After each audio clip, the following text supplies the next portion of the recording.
एक गांव में वैष्णवी नाम की एक लड़की रहती थी। गरीब वैष्णवी बहुत ईमानदार और मेहनती लड़की थी। वह अपने माता पिता के साथ रहती थी। वैष्णवी के माता पिता दोनों आंखों से अंधे थे। वो कुछ देख नहीं सकते थे, इसलिए घर की सारी जिम्मेदारी वैष्णवी के ऊपर थी।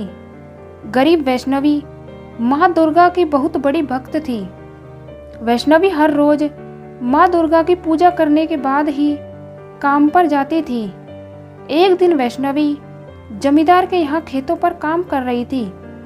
तभी वह सोच रही थी, मेरे माता पिता अंधे हैं, उन्हें अच्छा जीवन देने के लिए मैं क्या करूं? तभी उसे कुछ महसूस होता है। वह मिट्टी हटाकर देखती है तो उसे माँ दुर्गा की अद्भुत मूर्ति मिलती है, जिसे लेकर वैष्णवी बहुत खुश होती है।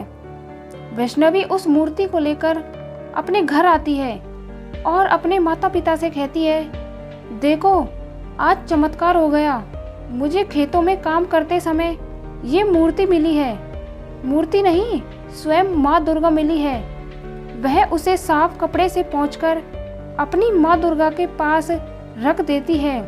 थोड़ी देर में अंधेरा हो जाता है। वैष्णवी वहीं माँ दुर्गा के सामने जमीन पर लेट जाती है और थोड़ी देर में उसे हल्की रोशनी दिखाई देती है। वह उठकर देखती है तो वह चौंक जाती है। जो मूर्ति वैष्णवी घर लाई थी वह चमक रही थी। धीरे धीरे मूर्ति के चमकने की बात दूर दूर तक फैल जाती है। लोग माँ दुर्गा का चमत्कार मानने लगते हैं। लोग दूर दूर से उस मूर्ति के दर्शन करने आते हैं और बहुत सारा चढ़ावा भी चढ़ाते हैं। अब वैष्णवी और उसके माता पिता को खाने पीने की दिक्कत नहीं थी। धीरे धीरे समय बीतता गया। वैष्णवी की मूर्ति की खबर दूर दूर तक फैल गई।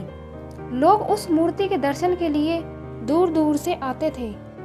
एक दिन वैष्णवी को सोनों के सिक्कों से भरा एक बक्सा मिला। उन सोनों के सिक्कों से वैष्णवी ने अपनी झोपड़ी की जगह एक माँ दुर्गा का बड़ा मंदिर बनवाया और मंदिर के पीछे एक कमरा बनवाकर अपने माता पिता के साथ रहने लगी। अब वैष्णवी कोई मजदूर नहीं थी, वह मंदिर की पुजारी बन गई थी।